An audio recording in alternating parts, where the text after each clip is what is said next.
Oh, hey, what's up? It's Dominic D'Angelo. It's a Tuesday. It's Rumor and Innuendo, and I'm here with Mr. Robert Carpless, WWE Creative _ish, to talk a little pro wrestling, particularly WWE Raw. Robert, how are you feeling today, man? Uh-oh, you're muted. Literally just sat down 2 seconds ago as the countdown was going on, so I made it just in time. Glad to be here. And yeah, we're talking Monday Night Raw. And now Marty wants to join. Marty is too. Marty's talking too. We'll say hi to some folks in the chat here in the meantime. Yes. We got Cammy Star saying after morning, guys. Wanna breeze? Jeff Henninger says hello, R&I. Did Dom lose the IC title because of Finn or Danhausen hurt? Ooh, we will be discussing that. And then we have Wrestling Old Head saying good after morning all. Maybe it was Danhausen who cursed the Vision. Interesting. Danhausen's all over the place. Slushy and Dome YouTube says, yo ass better call my mom back. You haven't since 2001. Uh-oh. I don't know what that's reference to.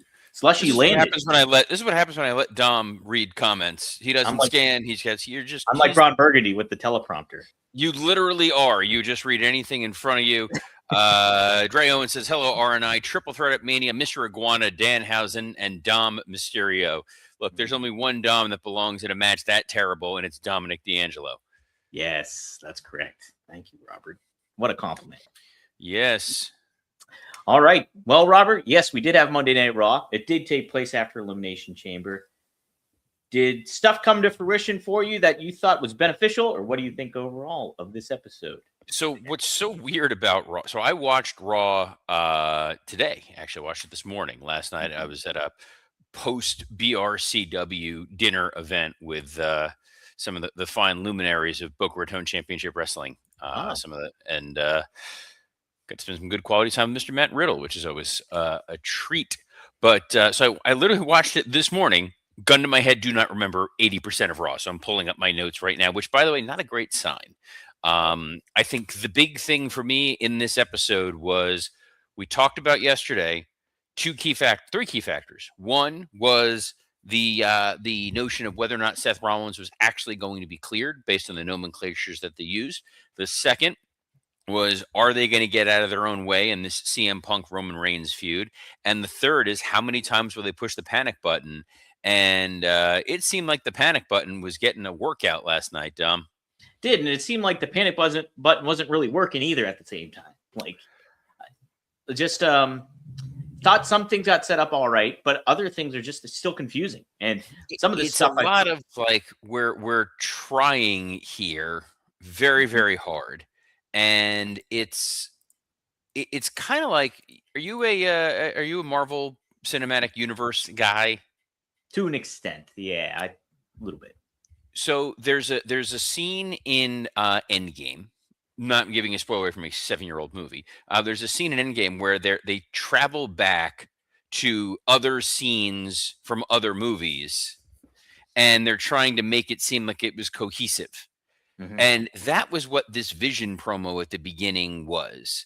That, the plan all along was we were getting to this Seth Rollins feud. The story all along was that Seth stole Paul Heyman's credit for the Vision, and that he stole credit for the creation of the Shield. What? Yeah. That was never the story. The story was Seth created the Vision, and he didn't get the job done, and that they had no choice but to take him out. That he was the weak link of that triumvirate now of that stable. That was a compelling story. That Seth's out for revenge because these mercenaries that he pulled together did to him what he did to Roman and Moxley a million years ago. Dean Ambrose, I apologize. I don't know. Then all the different guys in masks coming out, which is just like, is Seth going to the store and buying these masks? Is he getting them in bulk online? Is this a Temu situation? I don't know. I also don't. I forgot how stupid this was. Literally in the middle of me saying it, I forgot how dumb this was. Mm-hmm. So I'm terrified that they decided to take out Paul Heyman. Yeah, because that means the guy who's telling this story, or at least trying to make this make sense, is off television because he got curb stomped. He got hit with a chair. And then the ambulance, this would pop me, is being driven by LA Knight. I was all right with that, though. This was Kind of. by far the stupidest thing I think I've seen in wrestling this year. Where do you think he took it, Robert? Knowing LA Knight, they told him to turn right, and he probably turned left and slammed into a wall. Oh, boy. Wrestling Old Head brings up a very good point here. Said Brock's not going to be happy about that attack. He's not going to be happy with that attack for two reasons. One, Paul Heyman's going to have to be off television.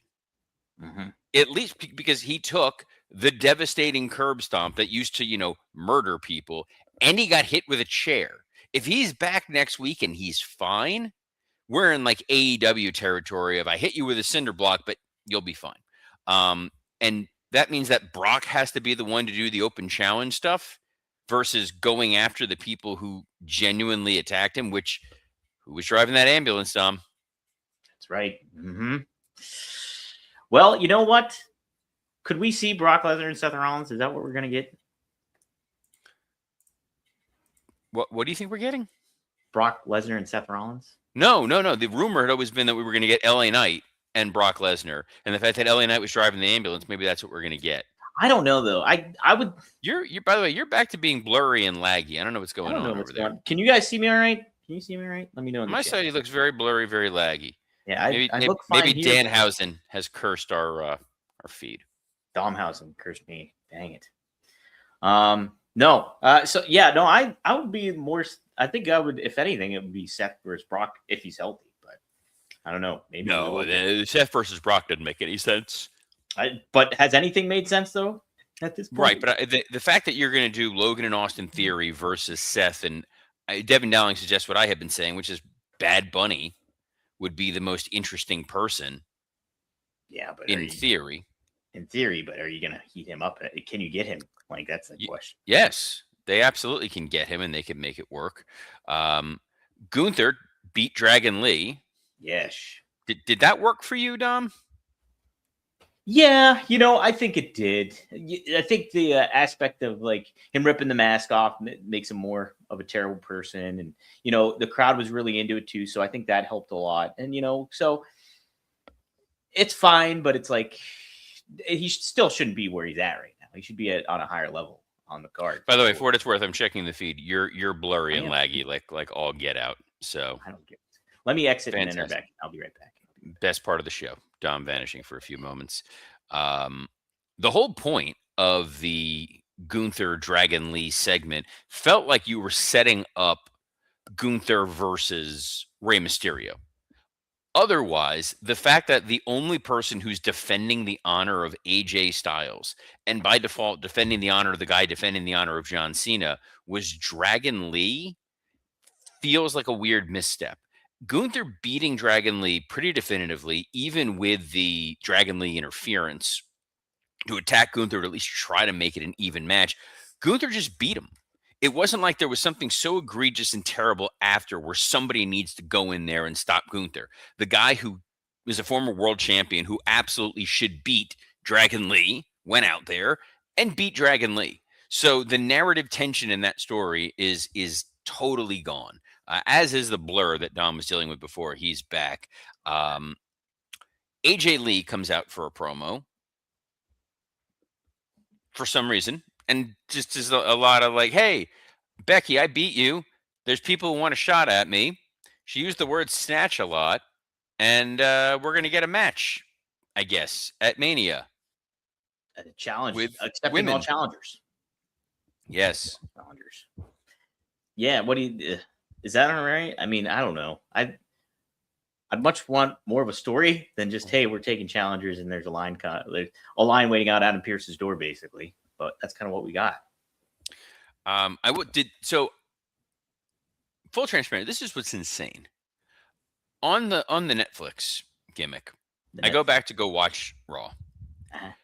All the commercials are fully embedded in there, even though I'm paying for not commercial Netflix, whatever. And you can't fast forward. So you get stuck with 8 commercials. And I finally just said, to heck with this. And I used Scott Chaplin's North Korean spy satellite connection to start watching it. So you get the international feed of Raw. Yes. And there was a Natty promo. I don't know if the Natty promo aired domestically or not. Did it? I don't think it did. Mm-hmm.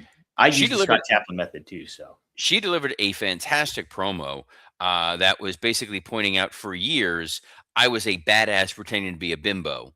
And Maxine, you are a bimbo pretending to be a badass. And the biggest mistake I ever made was letting you into my training facility in the first place. Ooh, see, that's good stuff. Let's get more of that instead of, I don't know. So it's like I feel like you're setting up that we're going to get this four-way match involving AJ Lee at some point in time. We did get El Grande Americano versus Rayo. Rayo, yes. And El Grande Americano, the original, he happened to get the win, Robert. Were you all right with this match? Shocker. Look, this is fine storyline advancement. We're clearly building to this mask versus mask whatever thing. I did think it was interesting that the original Grande Americano and Penta had a little interaction. And I kept thinking, oh, no. Penta's taking on Dom. There's no way they'd be dumb enough. And then they were dumb enough. And we'll get there. Yeah, we'll get there. We will get there. Rusev and Obafemi had a showdown. What'd you think of that? I like that. I think it's a good way to showcase Oba, obviously, and a kind of good way to bring back Rusev up to maybe a bigger level than what he's been at typically. So I liked it. They treated Rusev with a certain degree of respect, that it was going to be I'm calling out Obafemi. I'm not scared of him, and we're going to brawl. And Oba getting the best of him in the brawl was okay, because we're still going to get the match, and there's a story to be told. But it's a little too late with what's going on with Rusev. Like, I don't quite understand why they go and bring Rusev in and then not utilize him fully. It's not like he's been hurt. Like Sheamus, I get they bring him on, then he gets hurt, and then they bring him on, and then he gets hurt. Rusev's been healthy and sitting at home. Yeah. I don't understand that aspect of it all. Maybe there's another story to it all, but who knows? But I think right now, I think it's a good way to heat up Obafemi a little bit, get him in the mix, and then get Rusev back in the mix too. It's almost kind of in the way they should have been handling Gunther in certain manners. About how I think Rusev, there's a lot of folks where I'm trying to make heads or tails of why and how they're handling them. I had said when all this stuff with the Vision happened, like, well, all right, what's the best use of Logan and Austin Theory to heat them back up? I said put the tag titles on them. We got Jimmy Uso versus Austin Theory. Logan Paul interferes, and out comes Jey Uso. So looks like I may be getting my wish, and my guess is that that's going to be a Raw match. I would think so, right? I don't think. Oh, you're blurry again. What the heck? I don't know what's going on. I'm connected. It's like it's the end of Back to the Future. You did something to prevent your parents from meeting, and now you're slowly fading. And I don't know the chords to Earth Angel. I know it's a blues riff in B, and then I should be watching you for the changes. Do you think one of the band members will call Chuck Berry about me? Yes, it's Marcus D'Angelo. You know that terrible podcast you've been trying to listen to? You can't listen to this because Dom forgot to upload it. Look, I'm here mainly for Back to the Future references. That's all you're getting out of me. I liked it. That was some quality stuff, Robert. Good. I'm glad that the entire show led to that quality stuff. Speaking of quality stuff, Adam Pearce is in the back, and who shows up? But Danhausen. Danhausen does show up, and he sees the Judgment Day, and he curses Dom Mysterio. I like this handling of Danhausen. I think this was a good follow-up, honestly, Robert.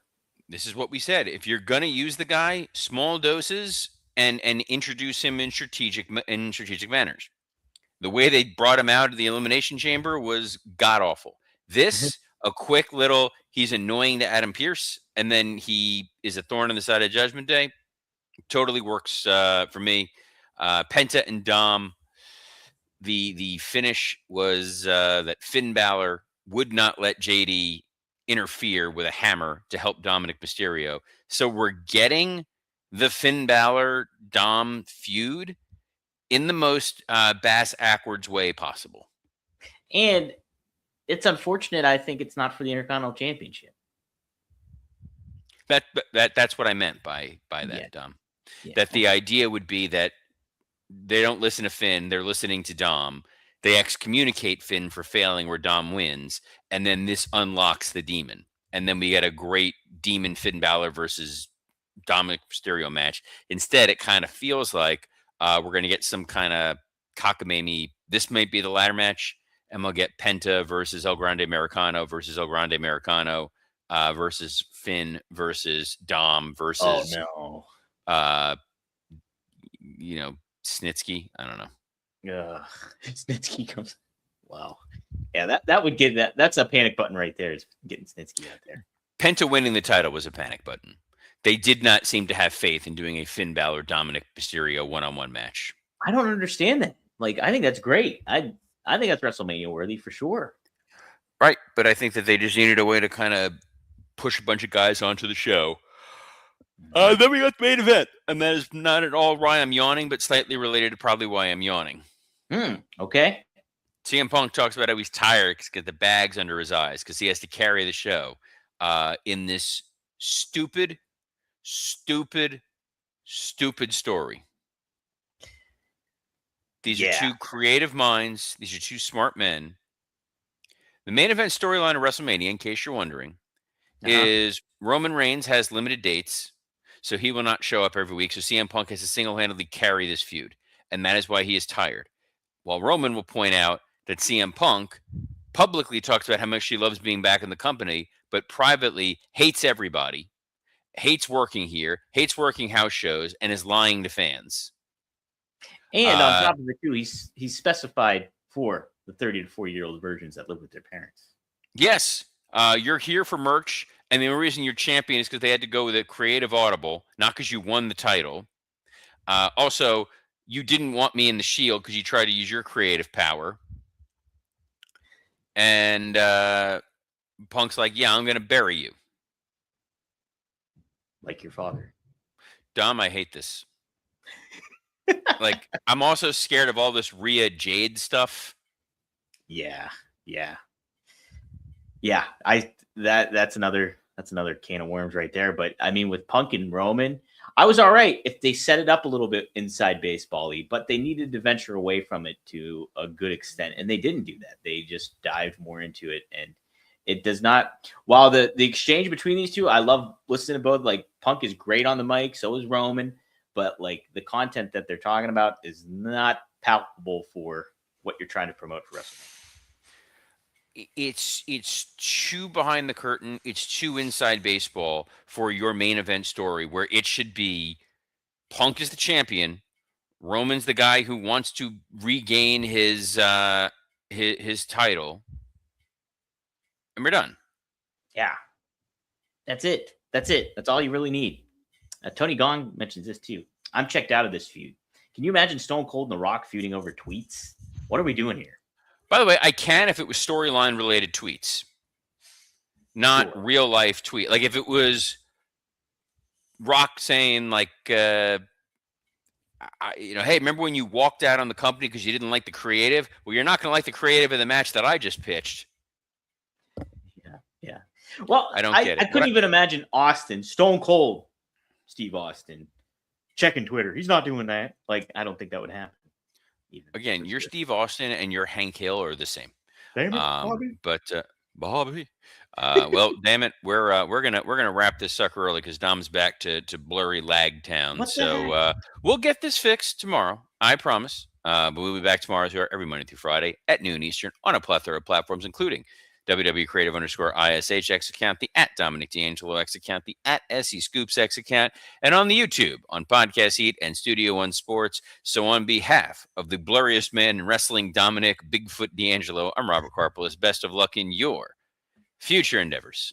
Me and Loch Ness, we're tight. Shh.